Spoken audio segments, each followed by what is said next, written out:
जय श्री राम दोस्तों। कुछ लोग कहते हैं कि राम भगवान नहीं थे, वे तो राजा थे, वे तो मनुष्य थे। कुछ का मानना है कि वे एक काल्पनिक पात्र हैं, वे कभी हुए ही नहीं। वर्तमान काल में राम की आलोचना करने वाले कई लोग मिल जाएंगे और उसमें सबसे बड़े विडंबना, शर्मनाक और दुख की बात यह है कि उनमें सबसे ज़्यादा हमारे हिंदू भाई होते हैं। कभी आपने किसी और धर्म के लोगों को उनके ही धर्म की बुराई करते हुए या उनके ही धर्म पर आलोचना करते सुना है? कभी किसी मुस्लिम ने ये कहा है कि उनके गॉड नहीं होते हैं, या किसी क्रिश्चियन ने ये बोला है, या किसी बुद्धिज़्म ने बोला है? नहीं, किसी धर्म के लोग कभी भी अपने धर्म पर सवाल नहीं करते हैं। एकमात्र हिंदू धर्म जो कि सर्वश्रेष्ठ है, सनातन धर्म सबसे ऊपर है, लेकिन फिर भी हमारे ही भाई लोग श्री राम पर सवाल उठाते हैं और बोलते हैं कि श्री राम काल्पनिक पात्र हैं, श्री राम मनुष्य थे, श्री राम तो हुए ही नहीं हैं। आप लोगों ने कभी सोचा है कि ये सिर्फ श्री राम की आलोचना क्यों करते हैं? क्योंकि हमारे तो करोड़ों देवी देवता हैं, कभी किसी और देवी देवता पर इन्होंने कभी सवाल क्यों नहीं उठाए? श्री राम ही क्यों? हिंदू धर्म के आलोचक खासकर राम की जरूर आलोचना करते हैं, क्योंकि उन्हें मालूम है कि राम हिंदू धर्म का सबसे मजबूत आधार स्तंभ है। अगर इस स्तंभ को गिरा दिया तो हिंदुओं को धर्मांतरित करना आसान हो जाएगा। इस नीति के चलते तथाकथित धर्मनिरपेक्ष ताकतों के साथ मिलकर श्री राम को एक साधारण मनुष्य घोषित करने की कोशिश की जा रही है। ये सब मूर्ख लोग हैं, ये सिर्फ तर्क करते हैं।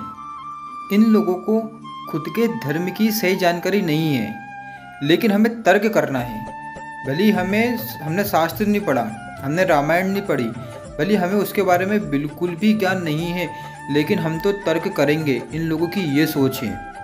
ये तर्कबाज लोग सभी नफरत के रावण हैं और रावण का अंत तय है। आज मैं इस वीडियो में आपको बताने की कोशिश करूँगा कि श्री राम के भगवान होने के क्या सबूत हैं, कि श्री राम भगवान थे या मनुष्य थे, और रामायण के होने के क्या सबूत हैं। तो आइए शुरू करते हैं आज का वीडियो। अब श्री राम भगवान थे या मनुष्य थे, उसको समझने से पहले हमें ये समझना पड़ेगा कि कला क्या होती है। कला एक विशेष प्रकार का गुण होता है। इन कलाओं के द्वारा ही व्यक्ति अपनी एक अलग पहचान बनाने में कामयाब होता है। कुल 16 कलाएं होती हैं। 16 कलाओं से युक्त व्यक्ति ईश्वर तुल्य होता है, या कहें कि स्वयं ईश्वर ही होता है। मतलब ऐसा व्यक्ति जिसके पास 16 कलाएं होती है वो स्वयं ईश्वर के समान होता है, या हम कह सकते हैं कि वो ईश्वर ही होता है। और श्री राम के पास 12 कलाएं थी। श्री राम 12 कलाओं से युक्त थे। पशु पक्षी, पेड़, मानव, सब में अलग अलग कलाएं होती हैं, उनकी संख्या अलग अलग होती है। अगर हम साधारण मानव की बात करें तो उसमें 5 कला होती है। संस्कृति युक्त समाज वाले मानव में 6 कला होती है। इसी प्रकार विशिष्ट पुरुष में 7 और ऋषि या महापुरुषों में 8 कला होती है। अगर किसी व्यक्ति में 10 या उससे ज़्यादा कला है तो वो भगवान का अवतार ही होता है। और श्री राम के पास तो 12 कलाएं थी। तो हम कैसे कह सकते हैं कि श्री राम मनुष्य हैं? पहला प्रमाण यही है उनके भगवान होने का। अब आप सोच रहे होंगे कि जब टोटल 16 कलाएं होती हैं तो श्री राम में 12 कलाएं ही क्यों थीं? विष्णु भगवान ने श्री राम रूप में अवतार लिया था। श्री राम विष्णु भगवान के 7वें अवतार थे। श्री राम का अवतार राक्षसों के वध के लिए हुआ था, और उनके वध के लिए सिर्फ 12 कलाओं की ज़रूरत थी, इसलिए श्री राम में 12 कलाएं थी। जब भी कोई अवतार जन्म लेता है तो उसके कुछ चिन्ह या लक्षण होते हैं, और उसके अवतार होने की गवाही देने वाला कोई होता है। राम ने जब जन्म लिया तो उनके चरणों में कमल के फूल अंकित थे, जैसा कि कृष्ण के चरणों में थे। राम के साथ हनुमान जैसा सर्वशक्तिमान देव का होना इस बात की सूचना है कि राम भगवान थे। रावण जैसा विद्वान और मायावी जो तीनों लोकों का विजेता था। अब आप सोचिए, क्या वो एक सामान्य मनुष्य के हाथों मारा जा सकता है क्या? उसको मारने के लिए कोई भगवान का अवतार ही होना चाहिए। तो आप कैसे कह सकते हो कि राम भगवान नहीं थे? और वो एक मनुष्य थे। अगर वो मनुष्य होते तो रावण उनके हाथों मारा जाता। इन सब को छोड़ भी दें तो ब्रह्म ऋषि वशिष्ठ और विश्वामित्र ने इस बात की पुष्टि की है कि राम सामान्य पुरुष नहीं थे, भगवान हैं, और वह भी विष्णु के अवतार। श्री राम सेतु भारत में है। यह श्रीलंका और भारत को जोड़ने वाला प्राचीन सेतु था जो अब समुद्र की अनंत गहराइयों में मौजूद है। ये भगवान राम के होने का सबसे बड़ा सबूत है। समुद्र के ऊपर श्रीलंका तक बने इस सेतु के बारे में रामायण में लिखा है। इसकी खोज भी की जा चुकी है। सेतु पत्थर से बना है। पुरातत्व विभाग ने भी माना है कि 17,50,000 वर्ष पहले श्रीलंका में ही सबसे पहले मनुष्यों के घर होने की बात कही गई है और राम सेतु भी उसी काल का है। यहाँ मौजूद राम सेतु एक ऐसा पुल था जिसके पत्थर पानी पर तैरते थे। सुनामी के बाद रामेश्वरम में उन पत्थरों में से कुछ पत्थर अलग होकर जमीन पर आ गए थे। शोधकर्ताओं ने जब उसे दोबारा पानी में फेंका तो वो तैर गए, जबकि वहाँ के किसी और आम पत्थर को पानी में डालने से वो डूब जाते थे।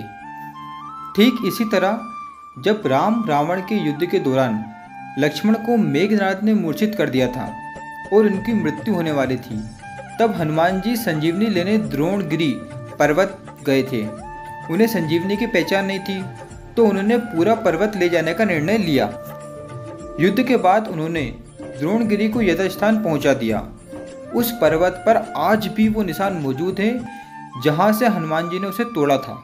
श्रीलंका के उस स्थान पर जहां लक्ष्मण को संजीवनी दी गई थी वह हिमालय की दुर्लभ जड़ी बूटियों के अंश मिले हैं, जबकि पूरी श्रीलंका में ऐसा नहीं होता।